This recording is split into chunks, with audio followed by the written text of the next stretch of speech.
शांति। 4 दिसंबर 2024 की साकार मुरली से होमवर्क। आज की मुरली से हम लक्ष्य लेंगे अमरपुरी में ऊंच पद पाने के लिए पुरुषोत्तम बनने का पुरुषार्थ करना है। आज की मुरली से हम स्वमान लेंगे, मैं स्वराज्य अधिकारी आत्मा हूँ।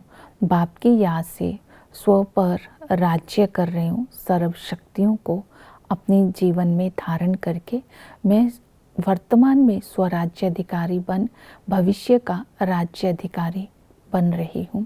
तो इस तरह आज हम रिफ्लेक्शन करेंगे, अपने अंदर चेक करेंगे ऐसा पुरुषार्थ किया है जो भविष्य का पुरुषोत्तम चोला समीप दिखाई दे। दूसरा ये चेक करेंगे, अपने अंदर रिफ्लेक्ट करेंगे, जब बाप की याद में बैठते हैं तो माया के तूफान तो नहीं आते। पूरा दिन में बाप की याद कितना समय रहती है, ये रिफ्लेक्शन अपने अंदर करेंगे। आज की मुरली से चिंतन भी हम अपने अंदर करेंगे कि पुरुषोत्तम बनने वाली आत्मा की विशेषताएं क्या होती हैं और पुरुषार्थ करेंगे। पहला पुरुषार्थ करेंगे नॉलेजफुल बन कर के रहना है। अगर इस संगम पर हमें पावन बनना है, पुरुषोत्तम बनना है, तो ड्रामा की नॉलेज को बुद्धि में रखना है, क्योंकि बाबा ने कहा कि ये ड्रामा सुख और दुख का खेल है। इस ड्रामा में बाबा हमें पास्ट, प्रेजेंट, फ्यूचर का ज्ञान देते हैं। ये ड्रामा में एक का पार्ट 2 बार नहीं चल सकता, तो हमें अपने पार्ट को देख करके सदा ही खुश रहना है कि हम ही देवता थे और हम ही देवता बनने वाले हैं। आदि में हम आत्माएं सतो प्रधान थी और आदि में हम आत्माएं ही सारे विश्व की सृष्टि की मालिक थी। वहाँ अकाल मृत्यु नहीं था, सुख ही सुख था। जैसे ही मध्य में आते हैं तो रावण का राज्य शुरू होता है, अकाल मृत्यु शुरू हो जाती है, दुख ही दुख शुरू हो जाता है और 5 विकारों के कारण माया के वश विकर्म होने शुरू हो जाते हैं। अंत में बाप आकर के हमें स्मृति दिलाते हैं कि पुरुषोत्तम बन करके नई दुनिया का तुम्हें मालिक बनना है। तो स्वयं भगवान हमें पुरुषोत्तम बनने का पुरुषार्थ कराते हैं। दूसरा, सतो प्रधान बनने के लिए, पावन बनने के लिए याद की यात्रा में रहना है। याद के लिए बाबा ने कहा सारा मदार ही याद की यात्रा पर है। एक बाप की याद से अपने को आत्मा समझ बाप को याद करेंगे तो आत्मा सतो प्रधान बनती जाएगी। याद से ही आत्मा मीठी बनती है।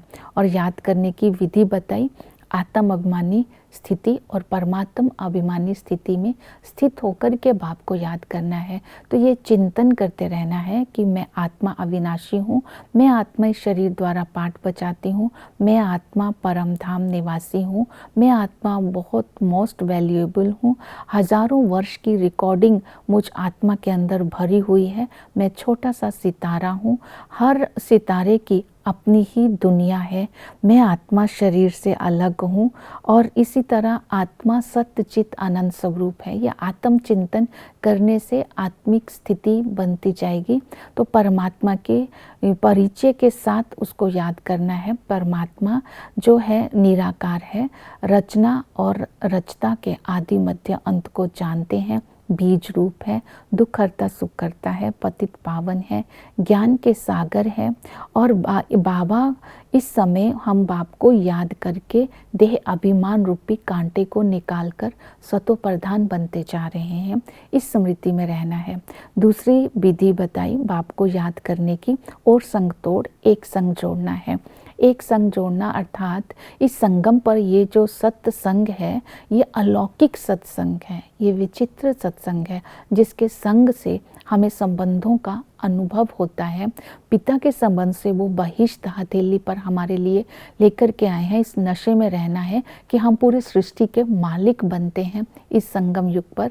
और वो टीचर बहुत विचित्र है और हम आत्मा भी विचित्र है और ये नॉलेज भी विचित्र है।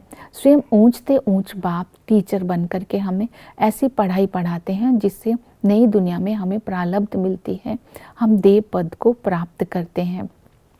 ऊंचते ऊंच भगवान पढ़ाते हैं। इस नशे में हमें रहना है। अपने एम ऑब्जेक्ट को सदा ही स्मृति में रखना है कि ये नई दुनिया के लिए पढ़ाई जा रही है। नॉलेजफुल हो बाबा ने हमें ये नॉलेज दी सूक्ष्म वतन और मूल वतन की और ड्रामा के आदि मध्य अंत के राज की और कर्मों की, कर्म अकर्म विकर्म कैसे होते हैं, ये नॉलेज बुद्धि में रखेंगे तो हम भविष्य में ऊंच पद प्राप्त कर सकते हैं। तो इस संगम पर सतगुरु जो आकर के हम आत्माओं को रेजुविनेट करते हैं, जिससे हम आत्मा सतयुग में नई दुनिया में ऊंच पद प्राप्त करती हैं। इससे हमारी सद्गति होती है। हमारी सद्गति होने से सर्व की सद्गति हो जाती है। वो हमारा माशुक है, हम सब आत्माएं उसकी आशिक है। लेकिन 108 आशिक सच्चे हैं, उसमें से 8 ही सच्चे सच्चे आशिक हैं। बाबा ने कहा बाकी 16,000 जो 108 गाए जाते हैं वो सारे शहजादे और शहजादियां हैं, जो कि त्रेता के अंत तक के इस देवता कुल के होंगे, राजघराने की आत्माएं होंगी, कुटुंब होगा। और इसके साथ साथ बाबा ने कहा तुम सच्चे व्यापारी हो। ये व्यापार हम विरले ही बाबा के साथ करते हैं, ज्ञान रत्नों का व्यापार करते हैं। बाबा बागवान है, हम आत्माओं को कांटों से फूल बना करके साथ ले जाते हैं। तो बाप की श्रीमत को भी सारा दिन ध्यान में रखना है। देही अभिमानी बन करके 5 विकारों को अपने अंदर से निकाल देना है। तो बाबा ने कहा तुम्हें अंदर से महात्मा बनना है। महात्मा उसको बोलते हैं जिसके संकल्प भी शुद्ध होते हैं। बाबा ने कहा सतयुग के देवी देवता महात्मा इसलिए है, ना उनको नॉलेज है ना उनके अंदर विकार है, लेकिन हम महात्मा इसलिए है, हम नॉलेजफुल बन करके विकारों को जीत प्राप्त करते हैं, विकारों के ऊपर। इस समय हम हीरे जैसा बन रहे हैं, इस स्मृति में रहना है।